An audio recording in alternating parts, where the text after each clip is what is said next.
कोरा fine diamond jewellery limited अपना IPO लेके आए हैं, जिसकी ओपनिंग डेट है 6 मार्च और 11 मार्च को ये आईपीओ क्लोज हो जाएगा। ये एक एसएमई आईपीओ होने वाला है और यहाँ पर सारा का सारा फ्रेश इशू भी है। तो इस वीडियो में इस आईपीओ की कंप्लीट डिटेल्स देखेंगे, यहाँ पर इसकी जीएमपी देखेंगे कितनी चल रही है, आपको लिस्टिंग गेन कितना मिल सकता है इस आईपीओ पे, और इसका कंप्लीट ओवरव्यू करेंगे, फाइनेंशियल सब चीज इस वीडियो में हम डिस्कस करने वाले हैं। सो बेसिकली अगर कंपनी की बात करूं तो कंपनी जो है ईयर 2022 में ही इनकॉर्पोरेट हुई, तो ज्यादा पुरानी कंपनी नहीं है। और अभी कंपनी क्या बिजनेस कर रही है, कंपनी जो है डायमंड ज्वेलरी और गोल्ड ज्वेलरी का बिजनेस करती है। अब कंपनी क्या करती है, यहाँ पर 22 कैरेट के गोल्ड जो होते हैं उनको ऑफर करती है, उसके अलावा 18 कैरेट की जो डायमंड ज्वेलरी होती है वो भी यहाँ पर ऑफर करती है। सो बेसिकली कंपनी यहाँ पर अभी 2 रीजन्स में है, एक यहाँ पर वेस्टर्न और ईस्टर्न। अब यहाँ पर उड़ीसा और गुजरात, ये 2 जगह है जहां पर कंपनी की अभी प्रेजेंस है। सो ओवरऑल कंपनी का क्या है, ज्वेलरी का ही बिजनेस है। कंपनी यहाँ पर डायमंड की ज्वेलरी और यहाँ पर गोल्ड की ज्वेलरी का काम करती है। तो एक बार इसके फाइनेंशियल्स देख लेते हैं, आखिर फाइनेंशियल्स कैसे हैं। तो सबसे पहले बात कर लेते हैं एसेट्स की। तो यहाँ पर 3 करोड़ 27 लाख रुपए के एसेट्स थे 2023 में, जो आज की डेट में अप्रोक्स 3.5 करोड़ के हो चुके हैं। और अगर मैं रेवेन्यू की बात करूँ तो यहाँ पर 5.56 सीआर का रेवेन्यू था 2023 में, जो आज की डेट में अप्रोक्स 6 करोड़ का हो चुका है।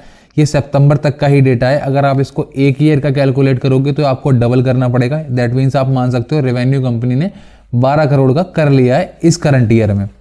और प्रॉफिट आफ्टर टैक्स की बात करूं तो यहाँ पर 13 लाख रुपए का प्रॉफिट था इसका 2023 में, और सितंबर तक के डेटा के अकॉर्डिंग यहाँ पर जो डेटा है उसमें 17 लाख रुपए का प्रॉफिट हो रहा है। अगर आप एक ईयर का कैलकुलेट करोगे तो अप्रॉक्स 34 लाख का यहाँ पर आपको प्रॉफिट देखने के लिए मिल जाएगा करंट फाइनेंशियल ईयर में। अगर मैं नेटवर्थ की बात करूं तो यहाँ पर 2 करोड़ 70 लाख रुपए की नेटवर्थ थी 2023 में, जो आज की डेट में अप्रॉक्स 2 करोड़ 86 लाख रुपए हो गई है। और रिजर्व एंड सरप्लस की बात करें तो अप्रॉक्स 2.2 सीआर के यहाँ पर रिजर्व एंड सरप्लस थे 2023 में, और आज की डेट में ये घटकर हो चुके हैं सिर्फ 25 लाख रुपए के। तो आप देख सकते हो ओवरऑल 2 करोड़ रुपए के रिजर्व एंड सरप्लस में यहाँ पर कमी आई है। और टोटल अगर बोरोइंग की बात करूं तो यहाँ पर 51 लाख रुपए की बोरोइंग थी यहाँ पर 2023 में, और आज की डेट में अप्रॉक्स 48 लाख रुपीस की यहाँ पर बोरोइंग है। और अगर की परफॉर्मेंस इंडिकेटर की बात करें तो यहाँ पर आरओई है 6.13, जो मुझे काफ़ी कम लग रहा है। और आरओसी की बात करें तो 7.64 है, ये भी कम लग रहा है। और डेट टू इक्विटी की बात करूँ तो ये ठीक लग रहा है, क्योंकि डेट तो है कंपनी पे बट इतना ज़्यादा नहीं है, 48 लाख का ही डेट है। उसके अलावा अगर रिटर्न ऑन नेटवर्थ की बात करें तो यहाँ पर 5.95 है, और पीवी रेशियो है 5 है, थोड़ा सा ज़्यादा है। और पैट मार्जिन बहुत कम है। प्रॉफिट आफ्टर टैक्स जो मार्जिन है सिर्फ 2.83% के मार्जिन है, ये बहुत ज़्यादा कम है। सो अगर मैं यहाँ पर अर्निंग पर शेयर देखूं तो अर्निंग पर शेयर सिर्फ 0.52 है, और पी जो है वो 106.7 का है। अगर आप इसको इसके पीयर से कंपैरिजन करोगे तो अब यहाँ पर आप क्या देखोगे, सो इसका आप अगर पी कंपेयर करोगे सेम सेक्टर की कंपनी से, जो कि है आशापुरी, वैभव ग्लोबल और यहाँ पर त्रिभुवन दास, सो इनसे आप कंपेयर करोगे तो पी जो है सबसे ज्यादा है, 147 का पी है, बाकी सब का पी 74, 54 और 15 का है। सो दैट मीन्स सबसे ज्यादा वैल्यूएशन कंपनी लेके आई है। कंपनी अपना आईपीओ जो लेके आई है काफी ज्यादा महंगी वैल्यूएशन पर लेके आई है। सो ओवरऑल ये तो इसका यहाँ पर हो गया कंपैरिजन।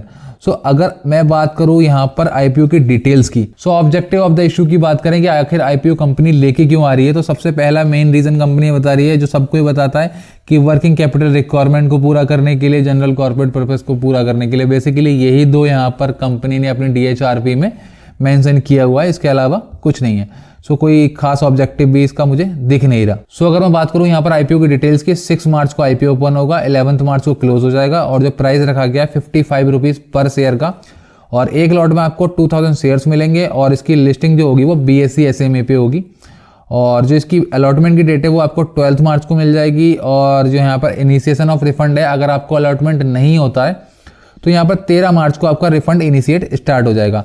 अब जो आपके डीमेट में शेयर हैं, अगर आपको अलॉटमेंट हो जाता है तो 13 मार्च को ही आपके डीमेट में शेयर आ जाएंगे, और जो इसकी लिस्टिंग है वो 14 मार्च को आपको देखने के लिए मिल जाएगी। अगर मैं यहाँ पर रिटेल कैटेगरी की बात करूँ तो यहाँ पर आप मिनिमम और मैक्सिमम एक लॉट अप्लाई कर सकते हो, जिसके लिए आपको देने पड़ेंगे 1,10,000 रुपीज। अगर आप एचएनआई में अप्लाई करोगे यानी कि 2 लॉट मिनिमम, तो उसके लिए आपको मिनिमम अप्लाई करना पड़ेगा, तो उसके लिए आपको मिनिमम इन्वेस्टमेंट करना पड़ेगा 2,20,000 रुपीज। सो अभी हम बात कर लेते हैं जीएमपी की, आखिर कंपनी की जीएमपी क्या चल रही है, लिस्टिंग गेन कितना मिल सकता है। तो उससे पहले मैं आपको एक चीज बताता हूँ, मैंने एक टेलीग्राम चैनल बनाया हुआ है जहां पर आपको सारी डिटेल्स मिल जाती हैं। जैसे कि कोई भी जीएमपी में अपडेट आता है तो आपको पता लग जाएगा, कोई भी सब्सक्रिप्शन में अपडेट आता है तो पता लग जाएगा, कोई अगर आईपीओ आने वाला होता है लेटेस्ट, उसकी आपको वहां पर डिटेल मिल जाएगी। सो ओवरऑल अगर मैं इसकी करंट जीएमपी की बात करूं तो जीएमपी तो इसकी ठीक ठाक चल रही है, दैट मीन्स यहाँ पर 60 रुपए की जीएमपी चल रही है। अब इसके अकॉर्डिंग 109% का अप्रोक्स यहाँ पर लिस्टिंग गेन बनता है, यानी कि 1,10,000 आप इन्वेस्ट करोगे तो आपको एक लॉट पे आज की डेट में अप्रोक्स 1,20,000 का प्रॉफिट हो सकता है। बट ये कोई फिक्स वैल्यू नहीं होती, क्योंकि आईपीओ के जो मुझे फाइनेंशियल दिख रहे हैं वो इतने कोई खास है नहीं, कंपनी बहुत छोटी है, उसके बाद भी जीएमपी काफ़ी अच्छी लग रही है। दैट मीन्स आप समझ सकते हो कि यहाँ पर मैनिपुलेशन भी हो सकता है, क्योंकि अब ग्रे मार्केट में अगर किसी कंपनी ने अच्छा पैसा फूंक दिया तो वहां पर उसकी जीएमपी बढ़ जाती है। तो दैट मीन्स ये नहीं है कि कंपनी के फंडामेंटल्स अच्छे हो गए, बट जीएमपी अभी के टाइम में अच्छी चल रही है। बट यहाँ पर इस जीएमपी के हिसाब से अगर आप लिस्टिंग गेन की उम्मीद करते हो तो आपको अच्छे खासे लिस्टिंग गेन देखने के लिए मिल सकते हैं। सो ओवरऑल आप मेरे को अपनी राय जरूर बताना कि आप इस आईपीओ में अप्लाई करना चाहते हो या नहीं करना चाहते हो, या करोगे तो सिर्फ लिस्टिंग गेन के लिए या फिर लॉन्ग टर्म के लिए। मैं अगर अपनी पर्सनल राय दूं तो यहाँ पर मैं लिस्टिंग गेन के लिए अप्लाई कर सकता हूं, बट लॉन्ग टर्म के लिए मैं अभी इस आईपीओ में नहीं देख रहा हूं।